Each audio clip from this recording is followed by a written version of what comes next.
Hello, Space Watchers. I'm Jim Murphy, and this is a new episode of Space Café Radio, your radio channel dedicated to emerging trends and live conferences in the space sector. Our fantastic guest today is Aakash Parekh, Chief Commercial Officer at Pixxel. Pixxel is an Earth observation company that is using hyperspectral capabilities to monitor the Earth. Today we are talking with Aakash about Pixxel as a company and getting any advice he may have for someone interested in starting a company in the space sector. Enjoy. Aakash, thanks for coming on the show. I'm so glad we could finally do this. How are you doing today? Good, Jim. Thank you for having me.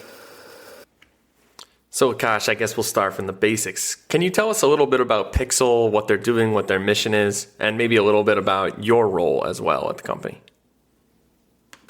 Yeah, sure. So Pixxel is building and launching one of the world's first and highest resolution constellation of hyperspectral Earth imaging satellites. The vision is to build a health monitor for the planet. And when we had looked at the Earth observation landscape in 2019, we realized that there was always some sort of trade-off. The existing satellites were blind to several pressing issues. The spatial resolutions were too coarse. You weren't able to monitor an area frequently enough. And then other times it just lacked the level of spectral detail that was necessary. So with Pixxel, we wanted to bring out a new class of satellites that was able to find the sweet spot between the temporal, spectral, and spatial resolutions and make sure we were able to monitor the phenomena that's critical to the planet, such as climate change, a lot of vegetation and environmental indicators, oil spills, mining hazards, etc. I'm the Chief Commercial Officer. My role at the company is to handle the growth functions of the business. So I look after the sales, marketing, and customer success. I love it. Fantastic. So your job is with the sales and everything and moving from building up the company. I'm going to ask the question, I guess, right off the bat. Who is your primary customer for Pixxel?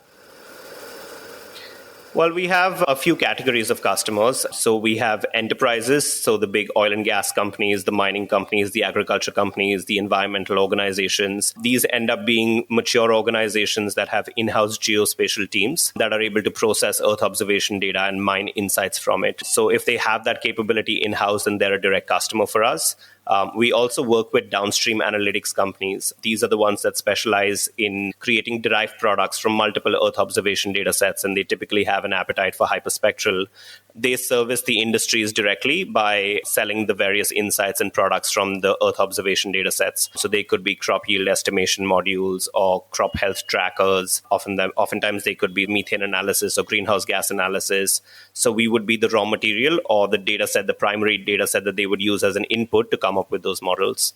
So that's the second type of customer. And then we have a lot of resellers as well that have strong foothold in their specific geographies and are able to retail the imagery from us.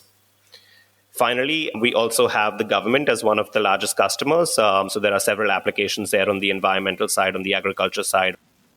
Nice. So it's the standard layout usually of who the customers are in the space industry. You talked about the government, a few commercial players and people that will be using your services. An interesting question I also like to pose to a lot of these successful commercial companies is, what do you think the role of government agencies should play in the development of space businesses? I know because we're supposedly entering a new space age, commercial space age, but governments still play a big role. And I was wondering what you think the role should be in the future and kind of touch on what it is right now.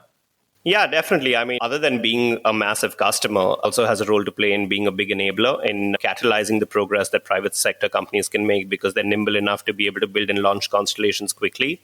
But they have a big role to play as far as enabling favorable conditions to be able to license capabilities is concerned, to be able to catalyze the development of new abilities through public-private partnerships, funding research opportunities and grants for big risks that have huge rewards and huge returns in the future, but they can't really be quantified in the form of an ROI. So a lot of the private sector might be averse to taking that kind of risk. So laying out the funding pathways to try new things in space is a big part of what the government can do to help catalyze progress in the sector. You talked about how it's a great enabler, and it's an enabler for many different companies out there, and Earth observation is no exception. There is a lot of competition in the Earth observation market. How are they different from the rest of the competition in the sector? Well, I think competition is always welcome because it validates to the market and what we're actually doing. Secondly, a lot of the Earth observation data sets end up actually being complementary to each other.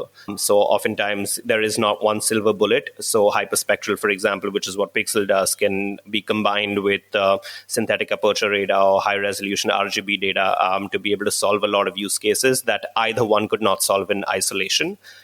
So in that case, competition is always welcome. And oftentimes, a lot of Earth observation data sets end up being complementary for certain clients and use cases. As far as pixel-specific differentiation is concerned, we're the only ones that are doing hyperspectral, so about 250 bands at a 5-meter spatial resolution. And we have daily global access. So that sweet spot of spatial, temporal, and spectral resolution is really what we're bringing to the market. Additionally, we've figured out our technology to be a micro satellite, so it's the size of a mini refrigerator. What that means is that our cost base is very much under control, and we can manufacture and launch with a lot more agility. And hyperspectral data is an expensive business because it's very expensive to downlink and to store and to process. But the fact that we've been able to keep our costs under control through a very efficient supply chain, we're able to offer that to the market. They can afford sort of monitoring with a lot of granularity and also do it at scale from space. And finally, I'd say we're one of the few companies that's no longer a PowerPoint presentation. We're actually in space. So we have 2 operational satellites that have launched already. They just went through their commissioning phase and we're seeing the first data sets. So we're in a very exciting spot where we have a great suite of early adopters that are willing to try out the data sets and provide us with feedback. That's amazing. And when was Pixxel founded? Just so to give some context for the listener. Feb 2019. So we're nearing 2019. Yeah, we're nearing our 4th anniversary soon. Oh, wow. Okay, that's great. Yeah. So would you still consider Pixxel a startup, or would you say it's a young company, or how would you describe Pixxel? Well, I'd say it's in between a startup and a young company. I don't think we have the growing pains that we had earlier, which was with regards to convincing investors and raising the first rounds of funding, just all the building blocks that you need to manufacture a satellite in the first place. So I think we've crossed some of those hurdles. We've proven the concept in space. The technical risk now is almost zero because we've successfully launched and we're operating these satellites. Having said that, we're yet to launch the commercial phase of our constellation, which would be 6 5-meter hyperspectral satellites next year. That's when we'll have the commercial capacity to service all of our customers. At that point, I'd say we're probably going to be in our highest growth phase, at which point we'll become a scale-up. I like it.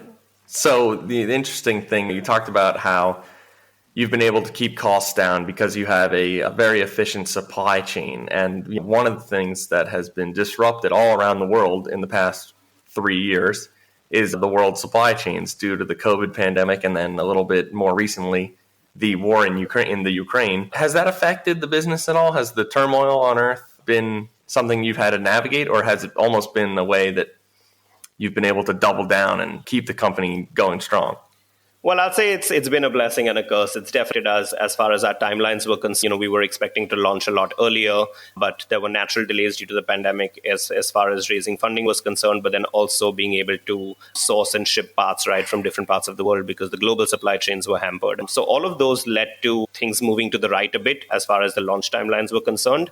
But at the same time, on the customer side, it made the need for remote monitoring and space data even more prevalent. A lot of agriculture companies realized, and oil and gas companies also realized, that they need a solution from space to permanently monitor their assets in the event that they're actually not able to deploy people or aircrafts or drones. So in many ways, it also fortified the need for spaceborne data being sort of a permanent implant in a company's operation. Very nice. The turmoil itself, all the things that have been going on the last 3 years I think people learned a lot and they adapted and changed, and it actually made things a little more streamlined, a little more efficient. So yeah, I think blessing and a curse is a good way to put it. Over the past 3 years, almost 4 years now, what would you say the company's biggest challenge was? Well, there are so many. I think the biggest challenge was to accomplish hyperspectral at 5 meters. It's a huge engineering challenge. It's a pretty big undertaking. The technology itself is not new, right? Hyperspectral has been around in the labs for a long time. But going through the engineering challenges to make this spaceborne and to make it a viable business in terms of how the data set can be beamed down and be processed, how it can be made affordable, that's a massive undertaking. So the fact that we were able to accomplish that through a suite of microsatellites is, I think, an ongoing challenge as we continue to iterate the constellation. But it's, I guess, been the biggest problem statement from the beginning. And then hand in hand with that, sometimes I guess the greatest challenge becomes the greatest success if it's overcome. What would you say the company's greatest success has been in the past 4 years? Well, I think the fact that we were able to successfully launch the 2 satellites and the fact that they're operational, they're beaming down data sets. We have a roster of early adopters that's extremely supportive and excited by it. So we have about 4 organizations across multiple sectors that have signed multi-year contracts with us. And we're starting to give them the first few data sets. And the initial feedback has been better than expected, which is great because typically we were expecting to go through a series where we had to fail upwards a little bit and, go through the first growing pains as far as the data sets was concerned. And while there definitely is a learning cycle, it's been surprising. Well, it's been, I guess, one of the biggest accomplishments that the data is actually validated. So it wasn't just about raising funding and about successfully launching the satellites, but it was all the third leg of the stool is to get validation to show that this is a high quality data set that people could actually apply to their operations and make meaningful decisions. And we're starting to see the first signs of that. So I'd say all of these 3 things coming together. Wonderful, wonderful. So, you've talked about the technology issues and also the competition, and both are in the sense that they'll lead to new things, new successes. So what do you think is the most important part about running the business? Is it the most important that the technology functions the way you need it to? Is it the business model, the finances, keeping the supply chain going? Is it simply making connections where you have to go? I know you said you have a few meetings next week. Is that what it's all about? Well, I think those challenges definitely exist, but they're common to all businesses, right? They're common to all businesses that are taking big technology swings. I think the part that a lot of people don't talk about is dealing with growth and with rapid growth. The team is constantly increasing. At this point, I don't even know how many we are. I think the last I checked, we were 85, but that number changes week on week. Dealing with the growing pains and being able to make sure that you have your eyes on the prize, that you stay focused, that you're execution-minded and execution-oriented, being able to onboard new people quickly so that they can get with the program, dealing with the culture that changes internally. So I just think going through that growth spurt and making sure that your house still stays in order is one of the biggest challenges. I mean, the ongoing growth of a startup must be exciting, but also pretty frantic. Is there any way that you've been handling that yourself? How have you kept up with the growth since that's your main job? Yeah, definitely. I mean, as a result of the growth increased, I think we've gone from just me knocking on doors and having a team of 8, and that's sort of across other departments in the organization as well. I would say the way to do it's a time of a lot of ambiguity. So it's really important to drive clarity to the extent possible with the team. So being really focused and clear on what each person's objectives need to be, making sure that you avoid a lot of distractions, especially in this business. It's very difficult to differentiate what's interesting from what's important. And I think every time reminding ourselves and asking ourselves sort of the key questions, is this important? Is this a use case that we can service today? Is this moonshot? Is this something that hasn't been done before? Do we have a client that understands what the limitations of the data set are? I think those are very sort of real questions that we need to drive clarity on, and that sort of makes sure that we make the right decisions every day. And most of the times it's about guessing right as far as the sales and the revenue team is concerned. Guessing right in terms of the market, in terms of the customer base, and the right expectations with our clients. So a lot of the dealing with growth, that stuff gets left behind. Oftentimes we're tempted by very large clients and big brand names, but we need to make sure that we work with partners that actually add as much value to our business as we do with them. So it's a true partnership. And I think making sure that we have the clarity to ask ourselves the right questions and make those micro decisions every single day is really important in this otherwise very ambiguous time. So right there, you talked a little bit about how, in a way, not all money is the money you want. Yeah. There's a certain customer, a certain partner that you want to be dealing with. Can you talk a little bit about how to make that distinction and how you know you're going to be a partner, or how to refuse money as a startup or a young company? Yeah, well, Jim, I wish I had a very scientific answer to this, but the reality is it eventually comes down to human judgment. We talk to every single one of our early adopters and we choose them as much as they choose us. Very often we are met with the client that knows that they have a big brand name, but oftentimes they may not be the right fit because they're not willing to spend the time to actually provide us feedback on the data sets. They're holding us against standards that might be unrealistic, for example. Oftentimes you also have clients that have very, very excited in-house teams that have been waiting for a hyperspectral data set to come their way that they can rely on. And they're willing to work with us and partner with us and give us the feedback so that we can upgrade the constellation and improve all aspects of the business in accordance audience to their feedback. So they're the ones that are more excited about having a voice in our roadmap as we grow. Somebody that is truly innovation-minded understands that there is some failure involved if you want to hit it out of the park ultimately. So it's really customers that are willing to go on that journey with us, and we talk to their teams. We choose them as much as they choose us. Very often we are met with the client that knows that they have a big brand name, but oftentimes they may not be the right fit because they're not willing to spend the time to actually provide us feedback on the data sets. And finally, if all of this stuff works out, that ends up being the final check, right? Whether they're ultimately a good fit for us and they're good people that we would like to work with. We've been lucky that we can choose our early adopters because we've had a lot of interest from the market. So the demand side has actually never been the issue. It's more about picking the right customers and making sure that we can service them appropriately. That's an important part of it, is being able to choose. And when you're talking about all of these things and you're talking about the human element, I think it's funny. In the space world, you're talking about this precision, this technical precision, especially with the Earth observation and the hyperspectral, and then how you decide some of these things. It's just like any other business, like you were talking about. It's just you have to make the call yourself. And I think that's something that people are missing when they talk about the space industry today or the space domain. They think of it as something other than a regular business. When it's not, it has to be treated as such. There's different customers maybe, but it's pretty much the same. Do you have any advice to someone who wanted to get into the space sector maybe? Or maybe a young company somewhere, some things they should start with? Yeah, sure. I would say do your homework. As a sector, this sector it's as technical and complex as it is exciting and futuristic. So it's, I think, really important to make sure that if you don't already have a technical background but are super passionate about the space, to make sure you do your homework, make sure you get into the details, spend as much time as possible. You know, if you're a non-engineer coming into the business the way I am, with sort of the technical and engineering teams to understand the various complexities and interdependencies and the trade-offs that are associated in the space hardware and software business. Make sure that your technical knowledge is at least to a point where you are able to explain this to a person that's not necessarily super technical, because the customers might not be very technical. So I'd say it's a truly techno-commercial field. You can't get away in this business by being just, one of those average sales guys that sort of walks down the street with the same script and the same, the one-trick pony sales approach doesn't really work here. So yeah, it's a techno-commercial field. So make sure that you have an appetite, an aptitude, and an interest for the technicality as much as you do for the business side of it. I think that's super interesting because I'm coming in as a non-technical person as well. What is your background in it specifically? I have a background in business. I'm just really interested in frontier technology, and I've been working with startups that are pushing the envelope and trying to introduce new concepts into new markets for a long time. So I think it's more sort of that lateral sensibility that really helps me grasp the subject quickly.